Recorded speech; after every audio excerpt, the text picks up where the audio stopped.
শহরে যারা থাকেন তাদের কথা তো জানি না, কিন্তু গ্রাম অঞ্চলের দিকে যারা থাকেন বা কোনো এক সময় থেকেছেন তাদের জোনাকি দেখার কথা।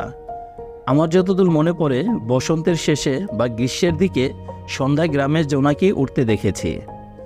টিমটিমে আলোর অপূর্ব শোভা দেখিয়ে তাদের এদিক ওদিক ঘুরে বেড়ানো রাতে প্রকৃতিতে অনন্য দৃশ্যের অবতারণা করে। খুব কাছ থেকে না দেখলে এদের এই আলো সবার কাছে একটা রহস্যই থেকে যায়। যারা দেখেছেন তাদের মনে কি আদৌ প্রশ্ন জাগেনি, এই আলোর সত্যিকারের রহস্য কি? কোথা থেকে আসে এই আলো? চলুন ছায়াজালের আজকের এই নতুন ভিডিওতে জোনাকি পোকার কিছু অজানা ও রহস্যময় দিক সম্পর্কে জেনে আসি।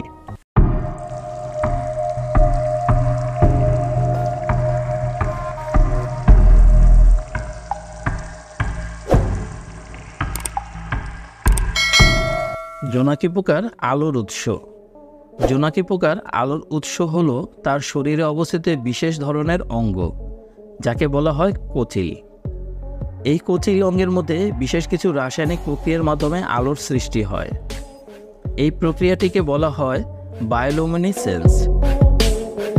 এতে oxygen, calcium ion, adenosine triphosphate এবং লুসিফেরিন নামক এক প্রোটিন একত্রে কাজ করে এবং আলো তৈরি করে।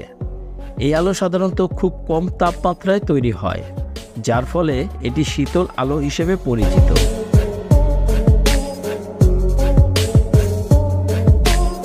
আলো তৈরি করার কারণ।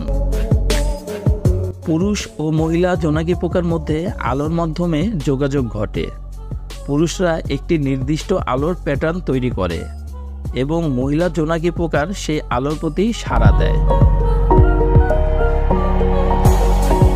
এবং প্রজননকালীন সময়ে পুরুষরা আলোর মাধ্যমে নিজেদের উপস্থিতি জানান দেয়, যা মহিলা জোনাকি পোকাকে আকর্ষণ করে। কিছু কিছু জোনাকি পোকা প্রাকৃতিক শিকারীকে বিভ্রান্ত করতে বা তাদের থেকে আত্মরক্ষা করতে আলো ব্যবহার করে থাকে। বিশ্বের বিভিন্ন প্রজাতি। জোনাকি পোকার 2000-টিরও বেশি প্রজাতি রয়েছে। প্রত্যেকটি প্রজাতির আলোর রং এবং আলো সৃষ্টির প্যাটার্ন আলাদা হতে পারে। কিছু প্রজাতি যেমন রক্তচোষক, তারা অন্ধকারে গভীর আলো তৈরি করতে সক্ষম। কিছু প্রজাতি আবার নির্দিষ্ট সময়ে বা স্থানে আলো উৎপন্ন করে, যেমন কিছু জোনাকি পোকা শুধুমাত্র বৃষ্টির পরেই আলো দেয়।